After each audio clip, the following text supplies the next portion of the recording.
Iya, tetapi ingat yang wajibnya adalah yang ada di PK. Gitu. Jangan sampai Anda menyajikan, di luar PK ini bagus-bagus, yang PK-nya nggak tercapai. Yeah. Nah itu yang harus kebanyakan ngerjain yang sunnah, yang wajibnya nggak dikerjain. Nah, itu kan seperti itu. Ya, seperti itu.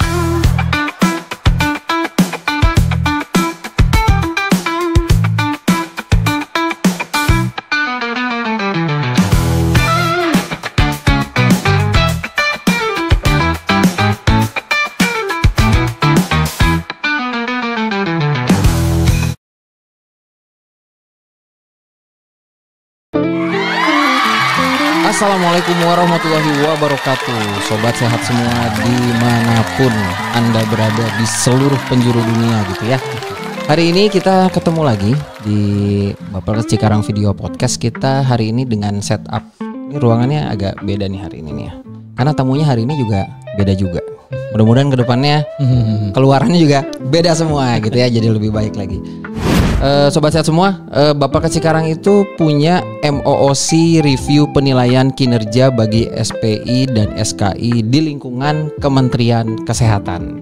Nah, materi yang akan dibahas itu salah satunya adalah tentang bagaimana mengisi kertas kerja review atau KKR, dan juga bagaimana cara membuat catatan hasil review atau CHR. Nah, untuk menyampaikan materi itu sebagai pengantar gitu ya, atau mungkin biar teman-teman nggak terlalu bingung nanti ke depannya, hari ini kita kedatangan tamu yang luar biasa. Beliau adalah seorang auditor ahli media ya, Pak. Ya. Iya. Dan siapa beliau? Beliau adalah Bapak Ahmad Eskep MKM CRMP. Ya, silakan lihat ke kamera situ. Ya, di dada-dada, terus disapa juga para rekan-rekan SKI dan SPI-nya. Halo, SPI SKI Kementerian Kesehatan Indonesia ini ya. Ya. Tetap sehat, semangat, dan tetap berintegritas. Mantap. Nah, udah disuruh integritas kan. Tapi kok integritas sih sepanjang masa ya. Dia sudah ada integritas. Iya, betul. Oke. Pak Ahmad, ini karena melakukan review laporan kinerja, ini adalah salah satu tugas atau rutinitasnya SKI sama SPI. Ini kan berarti kan mereka udah sering melakukan itu ya. Nah, kebiasaannya kalau misalnya orang sering melakukan itu biasanya nemuin ada kayak masalah-masalah atau kendala-kendala. Nah, ini boleh di-share gak kira-kira kendalanya itu atau tantangannya ketika mereka melakukan rutinitas itu apa sih sebenarnya? Ya. Jadi yang pertama untuk SPSKI sekarang kan sudah dapat mandatori atau istilah rutinitas tadi ya. Nah, itu rutinitas bahwa itu memang menjadi tugas mereka nih sekarang itu untuk melakukan, salah satunya adalah review laporan kinerja. Ya, laporan kerja. Nah, ini tentu ada tantangan. Review laporan kerja dilakukan kan 2 kali dalam setahun nih ya. Sedangkan tantangan yang pertama itu memang selalu berubah-ubah nih. Kebijakan berubah, berarti kan perencanaan berubah nanti mereviewnya pun akan ada tantangan di situ. Apa yang rubah selaras atau tidak, di situ aja. Jadi ada perubahan dari kebijakan gitu ya, atau peraturan yang selalu berubah itu. Itulah yang menjadi tantangan buat para yang SKI, SPI yang melakukan review gitu ya. Nah, itu selalu berubah loh, habis tahun. Berarti tantangan itu berubah pimpinan, tantangannya adalah perubahan kebijakan itu rubah. Misalkan nanti menteri berubah tuh kebijakan kan. Nah, ke pejabat berubah kebijakan, sasaran-sasaran dan sebagainya, anggaran sebagainya. Itu akan berubah kepada pola kita melakukan review gitu. Di situ tantangan utamanya gitu ya. Tantangan utamanya di situ.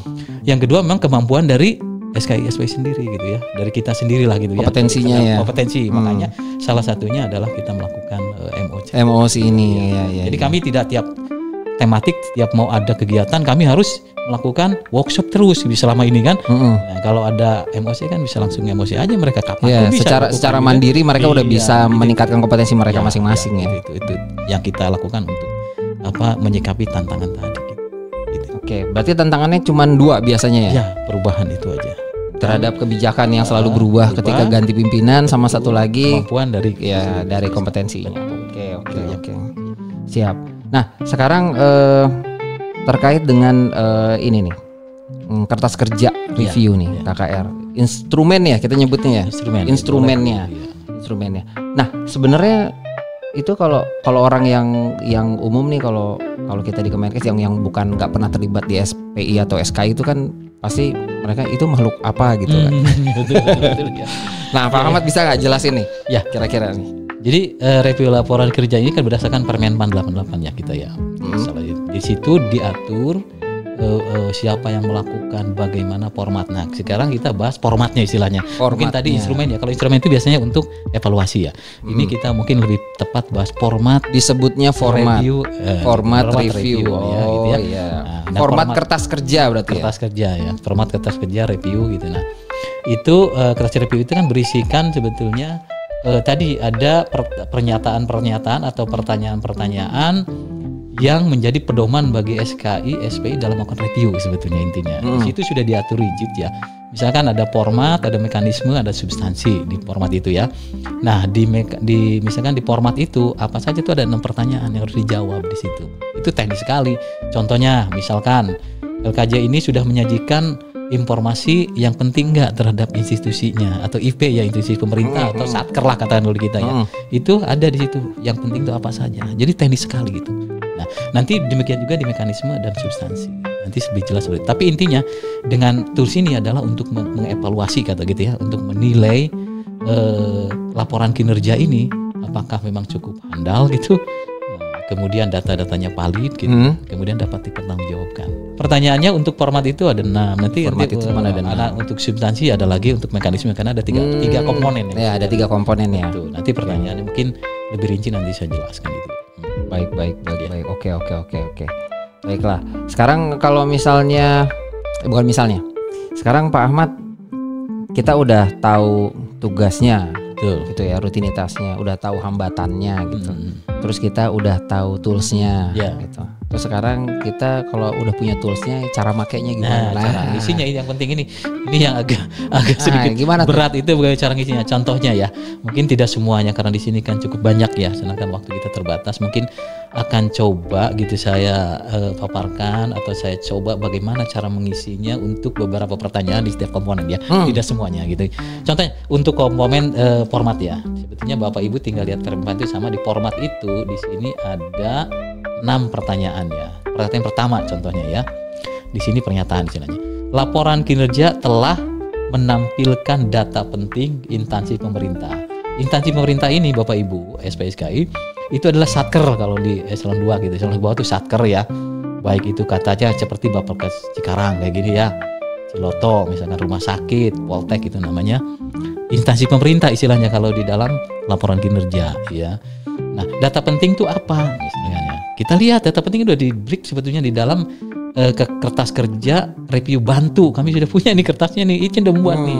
Apa saja sih yang penting? Tadi kan bingung. Jadi yang penting itu apa sih? Nah, di sini udah dijelaskan sebetulnya di dalam kertas kerja ini. Contohnya, yang penting itu menjelaskan uraian singkat tentang organisasi. Misalkan Bapelkes Cikarang itu adalah apa, tupoksinya apa. Nah, ada di situ dijelaskan di situ. Ada enggak tuh dalam lakibnya? Kita lihat aja lakibnya tuh. Ada tidak dalam lakibnya menjelaskan itu? Kalau tidak ada kan berarti jawabnya T gitu ya. Nah, kalau ada Y nilainya 1 tuh kalau Y itu gitu. Otomatis nilainya ada 1, bagus makin. Yang kedua selain uraian singkat, juga di situ ada rencana dan target kinerja yang ingin ditetapkan. Apa sih Bapelkes Cikarang ini apa sih sasarannya gitu? Gitu. Sasarannya apa sih? Kemudian targetnya berapa gitu loh. Kemudian apa hal yang menjadi urgen, kenapa sih Bapelkes Cikarang ini ada gitu loh. Kalau tidak ada emang kenapa gitu. Nah, itu harus tahu kita isu terkait dari institusi kita ya, instansi kita atau satker kita harus tahu tuh. Kenapa penting satker kita ini. Nah, itu harus diungkapkan di dalam situ.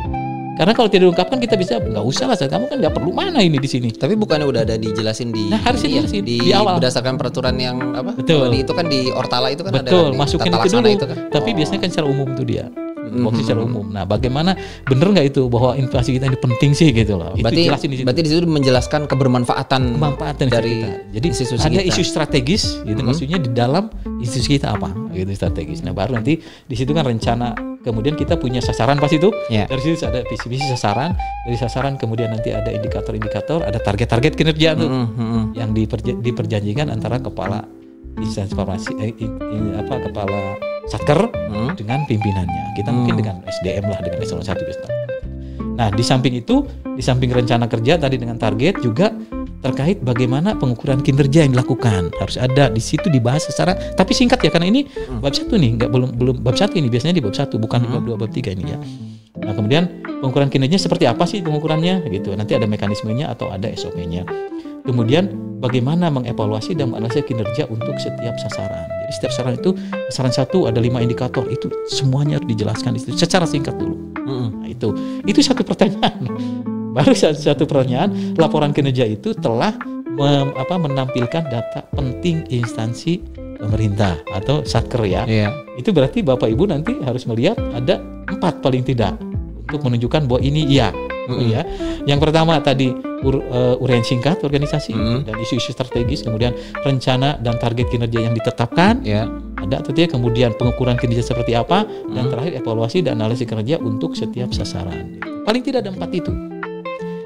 Bagaimana kalau misalkan cuma ada 3? Tidak bisa, harus 4. 1 tidak ada, nilainya 0. Gitu. Udah catat maksudnya. Catatannya itu nanti masuk ke catatan review sih. Cuman dicatat nanti Bapak Ibu di dalam kertas kerja itu, nanti di kolom samping ini dicatat bahwa untuk pertanyaan nomor 1 itu belum ada rencana dan target kinerja, katakan begitu. Catat. Karena ini yang akan dipindahkan ke CHR nantinya gitu. Dicatat. Setiap ada yang tidak sesuai dengan kertas kerja ini, dicatat gitu ya. Jangan lupa dicatat. Kalau yang sudah sesuai, mau dicatat silahkan, mau tidak juga tidak apa-apa. Ya. Sebetulnya kertas kerja ini, Pak, itu kalau untuk audit itu harusnya mau yang positif, yang negatif itu dicatat semuanya ya. CHR itu yang negatif aja, gitu ya. Cuman takutnya Ibu kalau dicatat semua nanti ini mana yang negatifnya, bingung kan nyari gitu ya. Silakan diwarnain yang negatifnya, gitu. Itu 1, baru 1 ya. Nanti kita contoh lagi, misalkan ada nomor 3 nih, laporan telah menyajikan capaian kinerja IP yang memadai. Menyajikan capaian kinerja yang memadai. Bagaimana yang memadai itu? Di sini sebetulnya ada telah menyajikan capaian kinerja organisasi untuk setiap pernyataan kinerja sasaran strategis organisasi sesuai dengan hasil pengukuran kinerja yang organisasinya. Kemudian yang kedua, untuk setiap pernyataan kinerja sasaran strategis menyajikan perbandingan data kinerja yang memadai. Satu pertanyaan itu paling tidak yang pertama capaian-capaiannya organisasi setiap indikator ya. Jadi itu setiap indikator harus dijelaskan secara memadai, harus diperbandingkan pencapaiannya secara memadai ya. Memadai perbandingkan tahun ini dengan target tahun ini dengan capaian tahun ini dengan target tahun ini, capaian tahun ini dengan tahun-tahun sebelumnya, capaian ini dengan target strategis 5 tahun. Itu menyajikan capaian yang memadai seperti itu. Jadi capaiannya seperti apa dibandingkan dengan ya,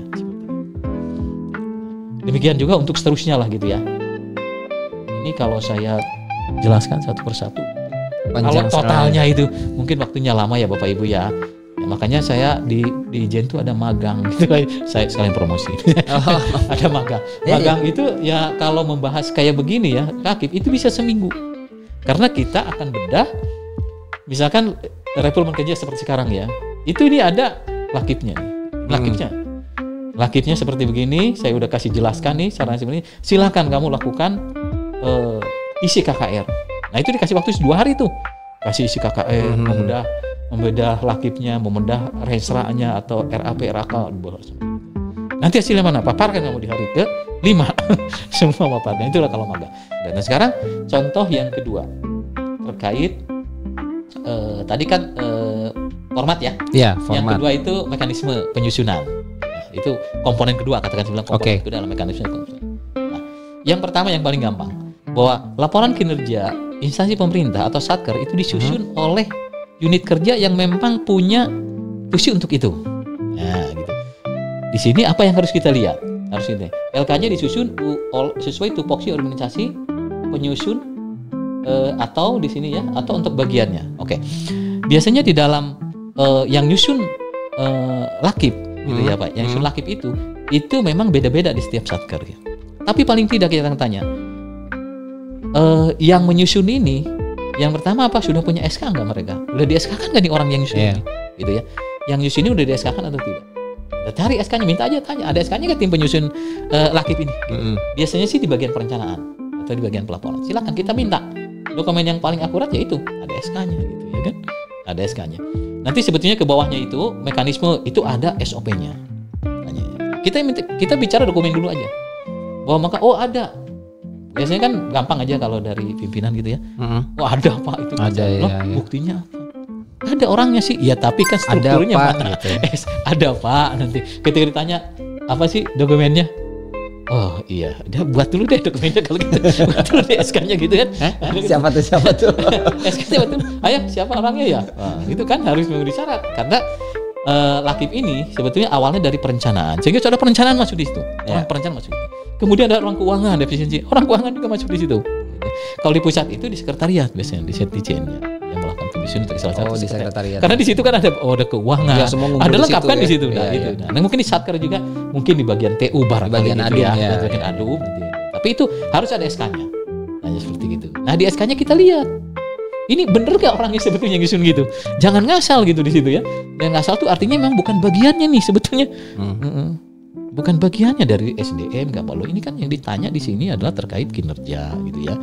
Kinerja itu yang paling dekat misalkan perencanaan ya ada bagian perencanaannya, ada bagian keuangannya. Agak nggak bagian yang masuk itu atau orang ditunjuk bukan bagiannya itu termasuk nilainya jelek seperti itu. Oh iya. Itu nggak ngeliat kompetensi ya, karena mungkin kan orang yang bukan orang keuangan, bukan orang pelaporan, tapi dia mampu ngerjain, tapi tetap nggak bisa ya, karena kan SK-nya memang harus itu ya. Iya harus itu. Jadi sesuai di sini sesuai dengan tupoksinya gitu, tupoksi orang yang bersangkutan. Sesuai bidang bukan orang. Kalau di sini mungkin kepala ada bagian atau apa di bawahnya kan, nah itu harusnya dari situ. Berarti apa? Kalau itu masuk ke bagian keuangan? Iya bisa kan ditulis di bagian keuangan atau apa nanti untuk pelaporan ini adalah bagian keuangan gitu, bagian apa gitu, subag atau apa gitu. Iya. Yang memang ada hubungannya sebetulnya dengan laporan kita. Tapi itu ada pakemnya nggak sih, maksudnya harus dari kalau di sini adum tidak. gitu? Nah, di sini hanya bahwa ini harus sesuai dengan tupoksi yang ditugaskan itu. Berarti patokannya adalah SK. Betul, tupoksi itu. Itu ya, itu surat, satu. Surat, ya, untuk mekanisme baru satu tuh. Mekanisme disusun oleh yang mempunyai tupoksi itu gitu orang yang ya. mumpuni orang ya. Mempunyai tupoksi secara itu. legalitas sama Betul. secara potensinya ya. Oke, lanjut itu terus salah gimana? Satu ya, Pak ya. Terus kemudian di sini telah terdapat mekanisme penyampaian data dan informasi dari unit kerja ke unit penyusunan Lakip. Tadi kan penyusunan Lakip sudah ada orangnya. Nah, tapi Lakip itu disusun kan tidak hanya satu bagian pasti. Untuk Lakip Bapel ke Cikarang ini pasti dari ini yang mengerjakan itu bukan hanya kepala Bapelkesnya tapi di bawahnya itu kan. Nah, bagaimana mekanismenya? Bagaimana kita tahu? Oh, mekanismenya pasti kami dari bawah, Pak. Saya tahu dari bawah, mungkin dari orang, kemudian ke sub kan terus. Nah, di situ kita tanya, iya udah berikan itu. Buktinya apa? Oke nih, ada laporan-laporannya. Dari si A masuk ke unit, dari unit masuk ke bagian, dari bagian masuk ke kami. Tapi yang kita perlukan adalah SOP-nya. Bagaimana alurnya sih dari bawah ke atas gitu. Itu harus ada SOP, Mas. Kalau tidak ada SOP nilainya 0 udah pasti. Ya, asal kamu ya. Jadi nggak yang berdasarkan kebiasaan. Betul, berarti kamu ngasal ini. Berdasarkan standar. Iya, berarti kan ngasal. Kalau udah pasti ngomong gitu kan. Tapi dokumennya mana kan enggak gitu. Akhirnya kita minta SOP-nya mana? SOP-nya itu ternyata dari bagian paling bawah, dari perorangan masuk ke unit masuk ke bagian masuk ke baru ke bidang, misalkan seperti begitu. Nah, kita cek itu, jangan sembarangan aja. Yang bidang itu pegang apa sih dokumennya? Oh ini IKK 1 katakan kinerja 1. Kinerja 1 adalah misalkan pelatihan apa jumlah pelatihan yang dilakukan katakan gitu ya, ada dua katakan itu 2 pelatihan dalam setahun katakan gitu ya. Coba ada nggak pelatihan? Ya. Ini kamu dapat dari mana? Harusnya bagian dari subnya kan? Yeah. Subnya, bener nih dari sub ini satu, dari sub ini satu. Oke, gitu kan? Atau dua-duanya dari satu sub, boleh. Nah, tanya lagi subnya. Ini kamu dapat dari mana ini? Oh, dari ini, dari unit nih. Unit apa gitu? Diklarifikasi gitu. Sampai gitu, Pak. Begitu, ya? Karena kita harus andal gitu loh. Karena di sini harus salah satu review itu adalah menguji keandalan. Menguji keandalan seperti begitu. Berarti nggak cuma secara administrasi tapi secara material juga. Iya, seperti begitu. Jadi bener nggak tuh SOP itu tahapannya? Jangan sampai SOP. Jangan sampai cuma ada SOP aja tapi nggak dipakai gitu ya. Selama ini kan SOP kita kadang-kadang tidak dipakai, hanya untuk akreditasi, untuk itu kan. Iya, sebagai pelengkap tuh. Nah ini kebetulan ada SPSKI, kita harus menjamin bahwa itu dilakukan. Caranya seperti itu. Kita cek aja gitu. Satu indikator aja, nggak usah semuanya. Kalau 8 kan lama. Sampling aja lah. Sampling aja dari 8 mungkin 30% 3 lah atau 2 gitu ya. Tapi kita cek betul gitu ya. dari mana ini secara struktur cascading gitu, bener nggak? Nah kalau udah bener baru ini bisa dijawab nilainya. Memang agak rumit. Ilmu-ilmu seperti gini kan orang sekarang itu hanya membaca begini, menafsirkan sendiri kan. Menurut saya ini bingung juga, saya baca apa maksudnya nih pernyataan ini ya, kayak seperti tadi. Apa ya, gimana? Nah ini hanya butuh kita pengalaman. Kenapa? Karena Bapak Ibu, SKI SBI ini kan sifatnya kualitatif. Kualitatif itu bukan kayak matematika 1 tambah 1 2, tidak gitu kan. Nah, kalau Ibu baca seperti tadi yang saya katakan bahwa ini ya, terdapat mekanisme penyampaian data dan informasi dari unit kerja ke unit penyusun LKG. Kalau hanya baca bingung gitu. Kalau tidak diskusi kita ya, tidak kayak begini nih, pasti bingung. Bapak Ibu nanti SPSKI kalau memang ada kesulitan bisa komunikasi dengan saya sebagai koordinator di Itjen ya. Maksudnya ini pertanyaan ini apa sih Pak dokumennya atau bagaimana menganalisanya? Ini maksudnya saya apa sih? Iya, ini maksudnya harusnya apa? diisinya apa saya sih? Bingung nih apa yang sih? Dimau apa dokumen yang saya lihat gitu, kemudian bagaimana cara menganalisanya, terus menyimpulkannya gimana sih? Ya itu butuh diskusi Bapak Ibu ya. Butuh diskusi dan memang belajar terus menerus. Ini karena sekali lagi sifatnya adalah kualitatif, ini bukan kuantitatif. Kalau kuantitatif gampang lah 1 tambah 1. Kalau ini benar-benar ada ilmu yang memang harus didapat dengan pengalaman. Seperti pengalaman. Oke, Pak Ahmad. Tadi Ya. kita udah ngomongin format sama ngomongin mekanisme. Betul. Sekarang apa lagi kira-kira? Yang ketiga, yang terakhir ya untuk kertas kerja review ini adalah substansi, Pak. Oke. Ya. Nah, Bapak Ibu, untuk substansi ini ada beberapa yang harus kita jawab dari pertanyaan-pertanyaan itu. Sebetulnya ada hampir 10 pertanyaannya, tetapi lebih sedikit. Karena substansi ini nanti akan banyak juga kertas kerja bantunya, Pak. Karena yang intinya kita di substansi. Review ini dari misalkan ada format itu juga penting, tapi intinya adalah di substansi ini yang penting. Kenapa substansi penting? Karena substansi itu nanti akan membahas terkait capaian sasaran dan tujuan kita. Oke. Akan melihat sasaran capaian kita ini sudah bagus atau tidak, sudah tercapai atau tidak. Itulah. Ya, contohnya di sini ya. Di sini tujuan sasaran dalam LKJ telah sesuai dengan tujuan sasaran dalam perjanjian kinerja. Artinya membandingkan dua dokumen, membandingkan 2 indikator atau sasaran tetapi di 2 dokumen yang berbeda. Gitu ya. Yang pertama itu di laporan kinerja. Ya, kemudian yang kedua ada di dalam perjanjian kinerja. Harus ada 2 dokumen itu. Kita pajang 2 dokumen itu. Kita lihat aja, misalkan di perjanjian kinerja ada 2 sasaran tapi dengan 8 indikator, katakan begitu ya. Apa saja kita lihat, sasaran 1 apa, indikatornya apa, gitu ya.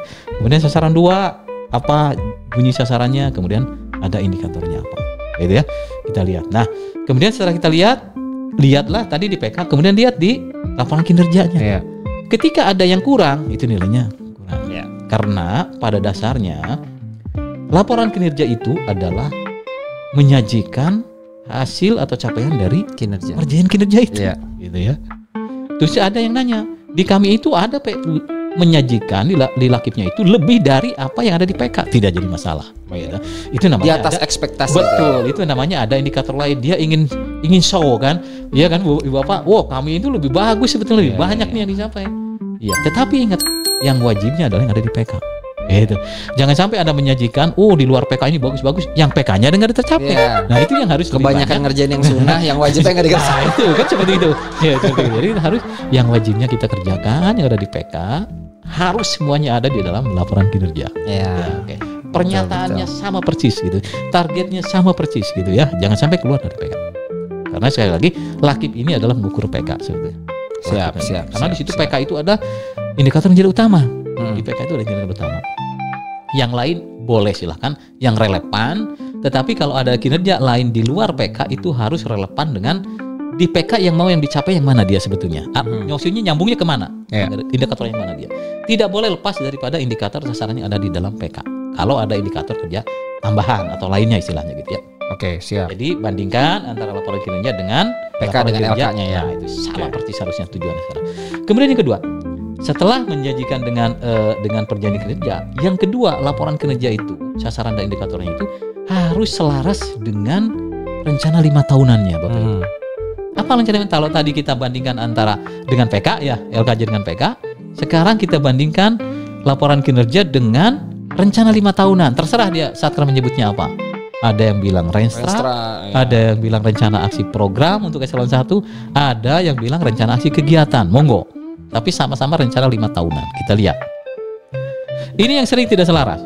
Ya, artinya tadi ada perubahan kebijakan. Tahunannya rubah PK-nya. Dia lupa yang 5 tahunnya Tidak direvisi. tidak revisi. Nah, itu kan tidak selaras. Pasti banyaknya di sini nih, Bapak ya. Cluenya itu kalau dengan PK dengan LKJ biasanya selaras mereka. Nah, PK kan tiap tahun dirubah. Iya. Nah, oke. Itu selaras. LKJ tiap tahun dirubah. Tiap tahun dibuat. Tetapi begitu dengan 5 tahunan, belum tentu selaras itu. Ya, belum tentu selaras. Karena ada pimpinan baru, misalkan belum 5 tahun, kita belum benar udah dirubah nih. Pak Menteri kita 2 tahun setengah, katakan begitu barangkali ya. Baru 2 tahun setengah diganti. Pasti pimpinan baru itu biasanya ingin sesuatu yang baik. Nah, keinginan itu biasanya langsung dilaksanakan. Tapi begitu ditarik ke dalam perencanaan 5 tahunan, tidak ada. Jadi tidak ada yang kata itu. Mungkin di Satker pun seperti gitu. Nanti ketika ada, karena Satker itu biasanya perpanjangan dari pusat. Iya. Dari pusat, ada indikator kamu laksanakan nih. Cascading juga kan. Laksanakan nih. Padahal di atasnya belum berubah. Ketika dia berubah, di Satker pun mungkin belum berubah gitu. Ya, selaras begitu. Contohnya sekarang yang paling menarik ini di Renstra 2025-2029. Laporan kinerja semester 1. Ya. Pada bingung karena apa? Rencana 5 tahunnya belum ditetapkan. Iya. 2025 sampai 2029 belum ditetapkan. Gitu kan? Nah, ini selarasnya kemana? Kamu ngukur yang mana? Wah, saya semester 1 ini yang dikerjakan memang renja berdasarkan renja yang belum ditetapkan. Dikerjakan ya. Tetapi PK-nya kalau di awal tahun pakai yang 2024 Mas, yang 2024. Jadi kalau begitu nggak nyambung dong yang kamu kerjakan dengan kamu yang laporkan. Yang dilaporkan kan berdasarkan PK. PK-nya yang lama yang kemarin.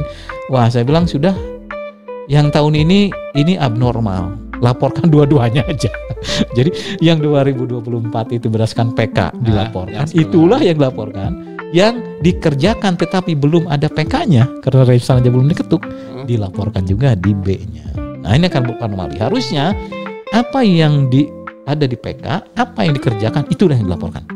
Cuma berarti yang ada yang masuk di dalam laporan itu yang nggak punya dasar pelaksanaan. Betul, Pak. Jadi nomor 2 rumah ini ilegal. Kamu belum ada di Renstra ini. Tapi ya itulah yang real dilaksanakan. Nah itu. Jadi sekali lagi Bapak Ibu ingin menggambarkan bahwa kalau laporan kinerja dengan PK kemungkinan sejalan. Tetapi ketika laporan kinerja disandingkan dengan, coba kita lihat dengan indikator sasaran 5 tahunan, itu belum tentu sama. Ya, belum tentu sama. Tetapi itulah yang harus kita jawab di nomor 2 ini. Membandingkan laporan kinerja dengan sasaran dan indikator 5 tahunan. Itu Bapak Ibu. Ya, mudah-mudahan Ibu gampang nih. Sekarang saya kasih dokumennya. Yang paling gampang tuh kasih dokumennya sama saya. Ini dokumen LKJ nomor 1 dengan ini PK-nya. Baca Ibu. Kalau sesuai, oke. Kalau tidak, udah coret aja. Kalau ada satu pun yang tidak sesuai, udah berarti tidak sesuai dengan format ini. Gitu ya. Ini saklek kalau di sini tuh. Iya, kalau tidak sesuai emang gak sesuai. Betul. Gitu kan. Misalkan ada 8 tadi kalau 8, oh di PK-nya 8 nih. Oh, begitu dilihat di LKJ-nya, kok yang dilaporkan cuma 7. Ini satunya kemana hilang? Nah, itu kan tidak sesuai. Udah, kita tidak andal gitu. Ya, oke. Nah, apalagi kalau sasarannya itu di LKJ dibandingkan dengan yang rensranya. Rensranya itu 7, misalkan di kita dia 8 karena ada penambahan pimpinan baru barangkali gitu kan. Di PK-nya, di ininya di LKJ-nya dia 8. Disesuaikan belum gitu ya? Kecuali dia menyebut bahwa ini bukan indikator kerja utama, ini hanya tambahan. Silahkan. Tetapi ingat, yang diukur adalah yang kerja utama. Yang itu harus ada di perencanaan 5 tahunan. Karena kita ingin perencanaan itu baik, tidak gampang dirubah gitu ya. Dari 5 tahun turun ke tahunan, turun ke PK gitu kan. Dari PK kemudian diukur, dilaporkan jadi lakip, kemudian nanti direview oleh Bapak Ibu SKSPI. Apakah selaras atau tidak? Harus selaras semua gitu ya. Ingin baik-baik lah gitu. Itu nomor 1 ya. Kemudian kalau misalkan jawabannya ada yang tidak di antara nomor 1 dan 2 ini, nah ini maksudnya dikuningkan. Kenapa dikuningkan? Ini harus melihat kertas kerja bantu gitu. Untuk menjawab itu, maksudnya nomor 1 dan 2 itu sebetulnya ada di kertas kerja nomor 1. Nah, kertas kerja bantu Bapak Ibu. Kalau Bapak Ibu nanti lihat ada yang kuning, Ibu jangan langsung memberi nilai di situ, maksudnya gitu.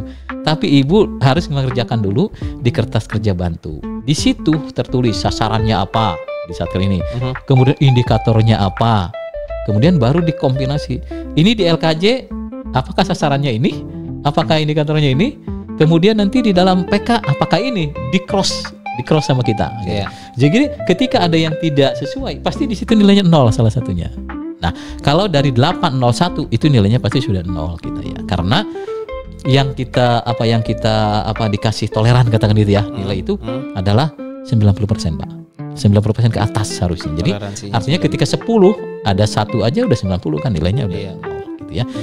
Ketika dia ada 15 mungkin ya, ada 15 kemudian ada 1 mungkin dia masih baik gitu ya. Karena di atas masih di atas 90. Tapi kalau 90 ke bawah maksudnya lebih dari 10% katakanlah yang tidak sesuainya, atau yang sesuainya kurang dari 90 itu nilainya 0. Otomatis di kertas kerja bantu itu 0. Jadi Bapak Ibu yang ada warna kuning gitu yang diwarnain sama kami itu Bapak Ibu harus mengerjakan di kertas kerja bantu. Di situ sudah tulis sih. Untuk yang kuning contohnya ada KKR bantu 1 kan gitu ya. Iya.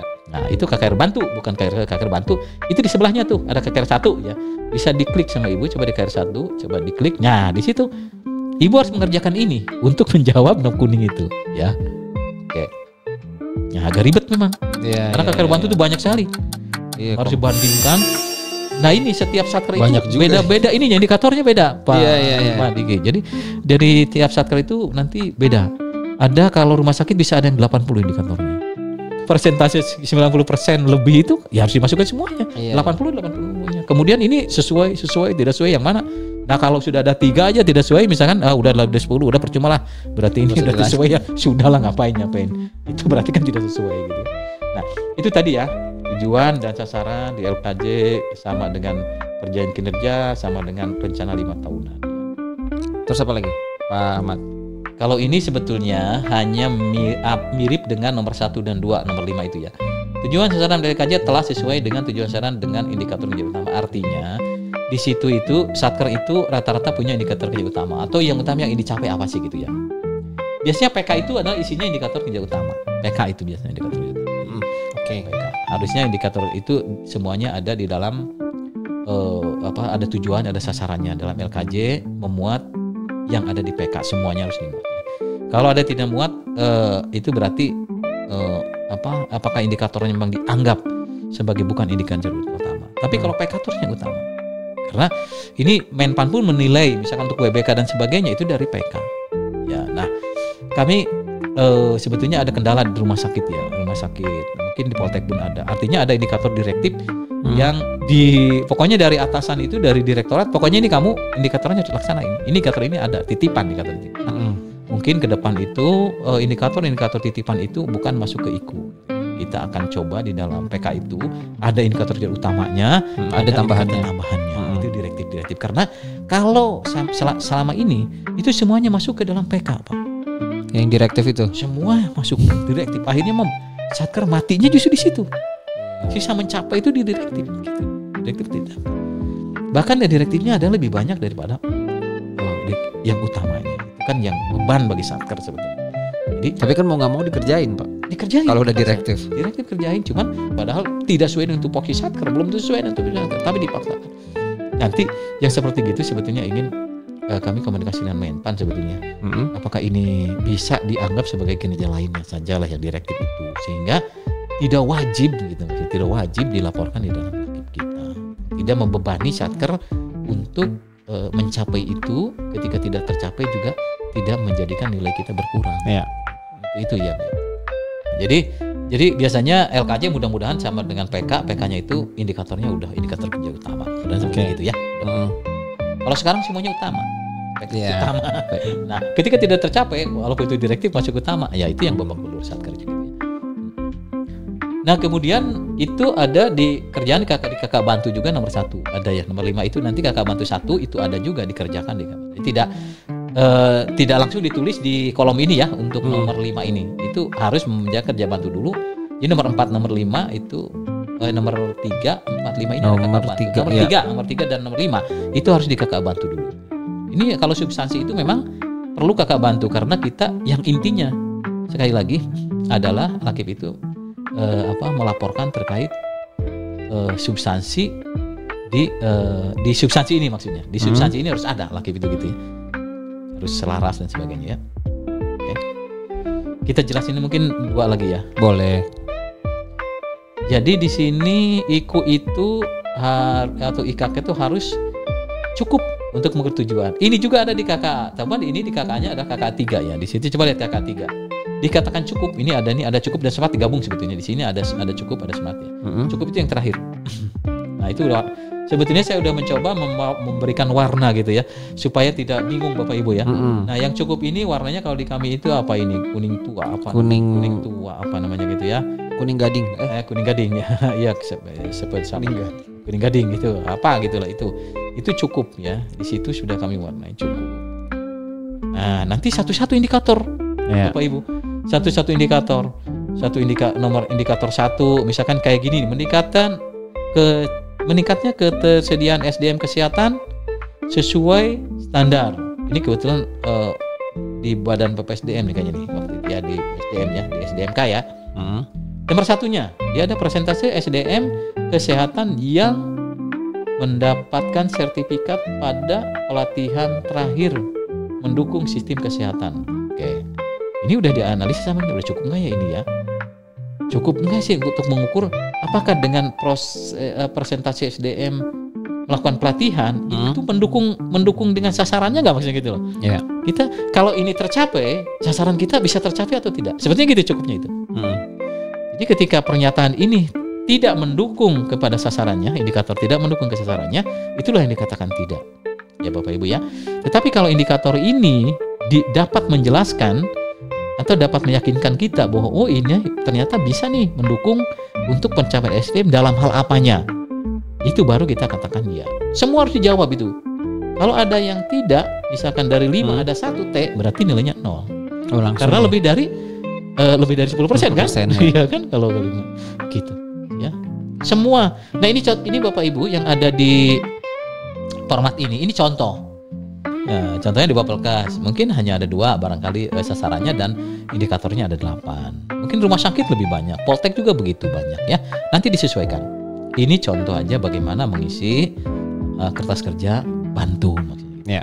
Nah hasil dari sini kalau di sini 0 berarti nanti di dalam checklist untuk nomor 8 ya, itu berarti nilainya T. Kalau tidak nyampe 90%. Ya. Nah, satu lagi sebetulnya ini masih sama dengan KKA 3 bahwa indikator itu harus smart gitu ya. Nah, ini smart ini selalu menjadi selalu menjadi perdebatan. Sebetulnya smart itu kan singkatan ya, kalau tidak salah ya. Bapak Ibu udah tahu nih ada singkatannya di sini sudah ada. Mereka harus spesifik gitu ya. Ada measurable, kemudian ada time bound-nya kalau misalnya terlepan ya. Dapat dicapai gitu ya. Nah, ini satu-satu Bapak Ibu setiap indikator dikasih nilai gitu ya maksudnya. Kalau misalkan dia spesifik kasih nilai 1. Kalau tidak 0 dia. Kalau ada 1 0 aja sebetulnya kesananya udah nggak berlihat, ya. Udah mati gitu. Ada 1 karena nggak smart. Ya, nggak smart. Udah ada 1 aja. Udahlah. Indikator itu atau sasaran itu udah. Dianggap kita indikator ini tidak smart sudah atau tidak cukup, udah jangan diterusin gitu. Karena ini udah percuma kita buang-buang. Ya. Tapi memang kita harus bisa menganalisis lebih lanjut yang tidak spesifik misalkan. Apanya yang tidak spesifik? Itulah ilmu yang harus kita banyak diskusi dan banyak baca. Ya. Indikator yang tahu adalah satker. Ketika kita review ya, SPSK kan mereview nih, belum tentu juga mungkin dilibatkan Ibu dalam saat Ibu Bapak SK ini pada saat menyusun indikator, itu kan di perencanaan barangkali.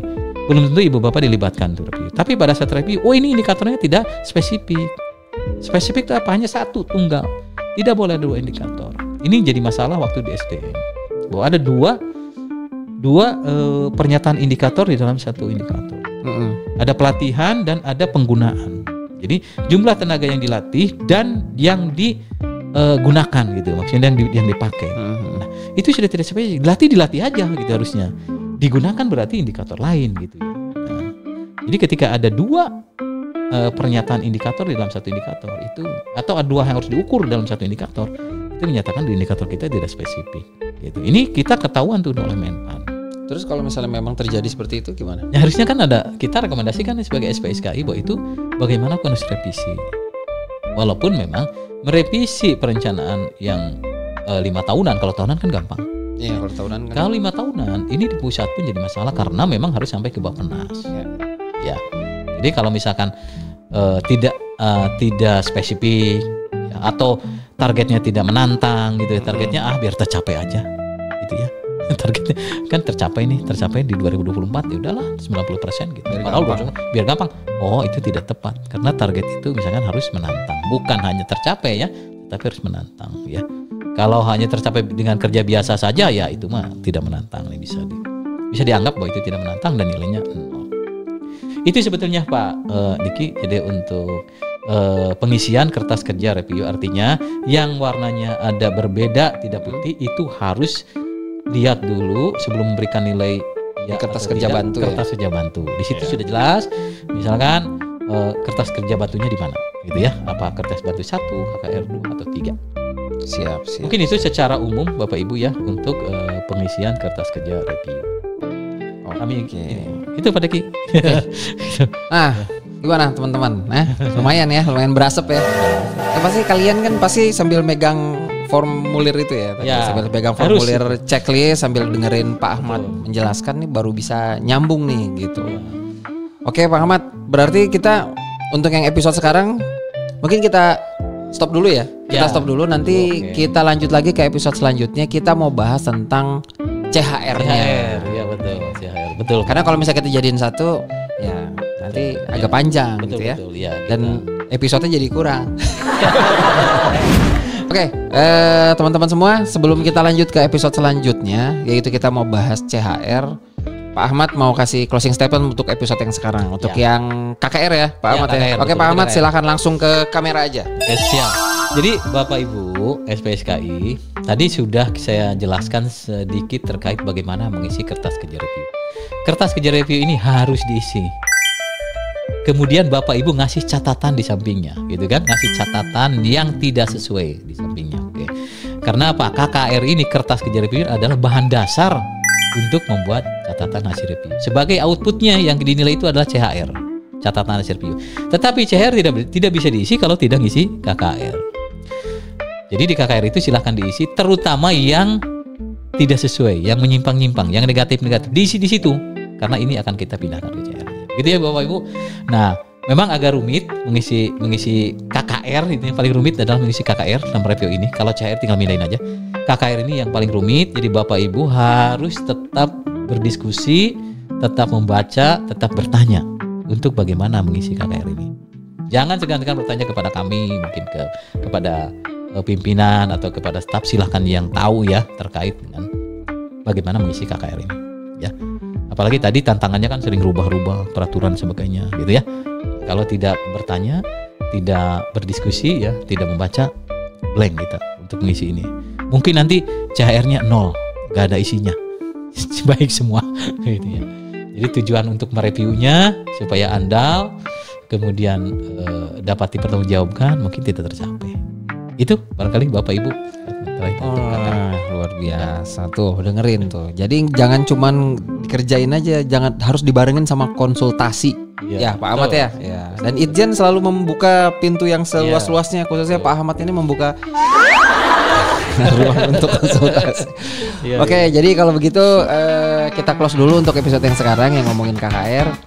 Kita akan mau lanjut lagi ke episode selanjutnya. Jangan kemana-mana, tetap di sudut, di kursi dengan fokus yang sama ya, dengan penuh seksama. Oke. Kalau begitu sobat sehat semua, sampai ketemu lagi di episode selanjutnya. Oke. Dadah.